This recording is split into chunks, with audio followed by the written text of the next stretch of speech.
భారత pacer Bhuvneshwar Kumar royal challengers Bengaluru ఆర్సీబీలో చేరిన తర్వాత తన మాజీ జట్టు సన్ రైజర్స్ హైదరాబాద్ ఎస్ఆర్హెచ్ కోసం భావోద్వేగ వీడ్కోలు సందేశాన్ని రాశాడు. భువనేశ్వర్ తన తొలి ఐపీఎల్ మ్యాచ్ను 2011లో ఆడాడు. ఇప్పటివరకు 176 మ్యాచ్ల్లో 181 వికెట్లు తీసిన అనుభవజ్ఞుడైన బౌలర్ ఐపీఎల్ 2024 సీజన్లో 16 మ్యాచ్లు ఆడి 11 వికెట్లు సాధించాడు. ఎస్ఆర్హెచ్తో తన 11 సంవత్సరాల ప్రయాణం ముగిసిన సందర్భంగా భువనేశ్వర్ తన అధికారిక సోషల్ మీడియా ఖాతాలో భావోద్వేగ పోస్ట్ పెట్టాడు. ఆ సందేశంలో ఎస్ఆర్హెచ్తో ఉన్న అనుభవాలను చిరస్మరణీయంగా చెప్పాడు.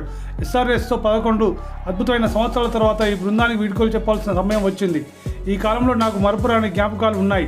అద్భుతమైన విజయాలు, టైటిల్ గెలవడంపై 2 పర్పుల్ క్యాప్లు గెలుచుకోవడం వంటి అనుభవాలు నాకు ఎప్పటికీ ప్రత్యేకమైనవి. అభిమానుల ప్రేమను ఎప్పటికీ మరవలేను. మీ మద్దతు నాకు ఎల్లప్పుడూ అమూల్యమైనది అని భువనేశ్వర్ తన సందేశంలో తెలిపాడు. 2025 వేలంలో భువనేశ్వర్ 2 కోట్ల బేస్ ధరతో వేలంలో కనిపించాడు. మొదట లక్నో సూపర్ జైంట్స్ ఎల్ఎస్జీ బిడ్డింగ్లో ముందుకు వచ్చింది.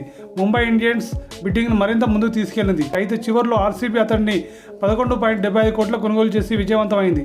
భువనేశ్వర్ తన కొత్త జట్టులో ఆరంభానికి సిద్ధమవుతుండగా ఎస్ఆర్హెచ్తో గడిపిన సమయాన్ని జీవితాంతం గుర్తుంచుకుంటానని స్పష్టం చేశారు.